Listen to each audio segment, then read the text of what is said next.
BA BEd fourth same से आज आप सभी के सामने ईदगाह कहानी को प्रस्तुत करने जा रही हूँ। ईदगाह मुंशी प्रेमचंद द्वारा रचित ईदगाह कहानी एक छोटे से प्यारे से बच्चे की मनोदशा को दर्शाती है, जिसमें छोटा सा बच्चा जिसका नाम हामिद है, वो अपनी बूढ़ी दादी अमीना के साथ एक छोटी सी झोपड़ी में रहता है। गरीबी और समस्या के कारण हामिद की परिस्थितियों ने उसे इतना ज़्यादा मजबूत बना दिया है कि हामिद समय से पहले ही समझदार हो चुका है। यह कहानी शुरू होती है ईद वाले दिन से। ईद के दिन पूरे गांव में हर्षोल्लास का माहौल था, सभी लोग बहुत ज़्यादा खुश थे और सबसे ज़्यादा खुश तो थे उस गांव के पिद्दी बच्चे। क्यों? क्योंकि उन सभी बच्चों को जाना था मेले में, जो कि कहाँ पर लगा था, ईदगाह में। तो सभी बच्चे तैयार हो जाते हैं।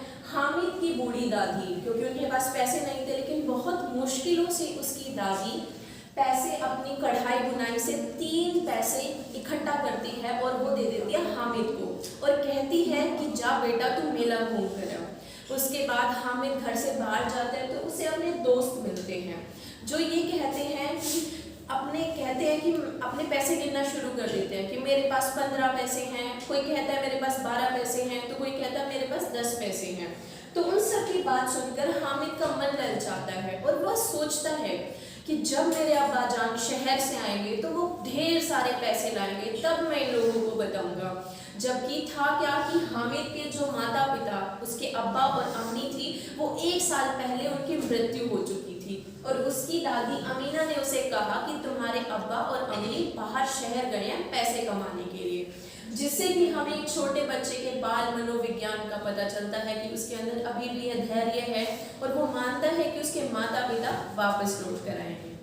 उसके बाद वो सारे बच्चे चल पड़ते हैं मेले की तरफ। तो रास्ते में उन्हें बड़ी बड़ी इमारतें और पेड़ पौधे देखकर वो बहुत ही खुश उनका मन हो जाता है, क्योंकि आज से पहले उन्होंने वो गाँव में नहीं देखा था।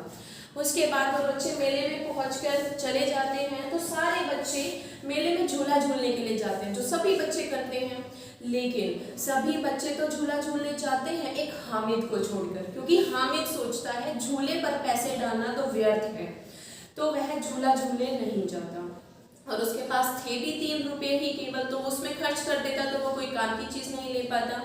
उसके बाद झूला झूलने के बाद सभी बच्चे मिठाई खाने चले जाते हैं। सभी बच्चे तरह तरह की मिठाई खाते हैं। उसका कोई भी मित्र हामिद को एक भी मिठाई नहीं देता और उसको चिढ़ाते हैं कि देख हामिद, कितने अच्छे और मुलायम रसगुल्ले हैं, कोई सोहन हलवा खाता है तो कोई जलेबी खाता है, लेकिन उस समय हामिद कुछ नहीं खाता। उसके बाद सब खिलौने लेते हैं। कोई कहता है मेरी काम वाली जो पुतली है वो पूरे घर का पोछा मार देगी, तो दूसरा मित्र कहता है मेरी पुलिस वाला घर की रखवाली करेगा। और वो सब पूछते हैं हामिद तूने क्या खरीदा, तो हामिद इस पर कोई प्रतिक्रिया नहीं दिखाता।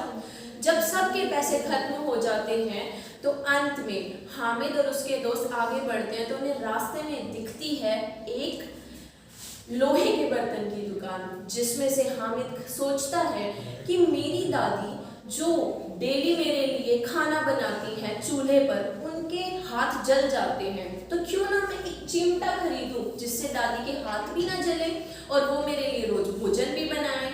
तो हामिद बोलता है चिमटे वाले से कि भैया कितने रुपए का दोगे, तो वो कहते हैं मैं 5 पैसे का दूंगा। लेकिन हामिद कहता है तुम्हें बेचना है या नहीं, मेरे पास सिर्फ 3 पैसे हैं, देने हो तो दो। तो फिर चिमटे वाला उसे दे देता है।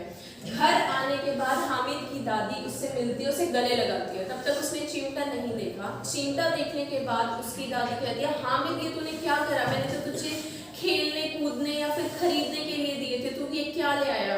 तो हामिद उसे बताता है दादी जब आप मेरे लिए रोटी बनाती हैं तो आपके हाथ जल जाते हैं, इसीलिए मैं आपके लिए चिमटा लाया।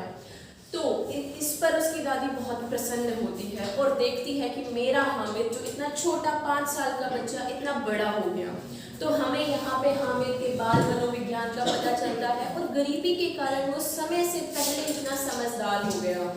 अंत में जो मुंशी प्रेमचंद जी हैं वो यह कहते हैं कि जो बच्चा हामिद था वो तो बूढ़ा हामिद बन गया और जो बूढ़ी अमीना थी वो बच्ची अमीना बन गई। धन्यवाद।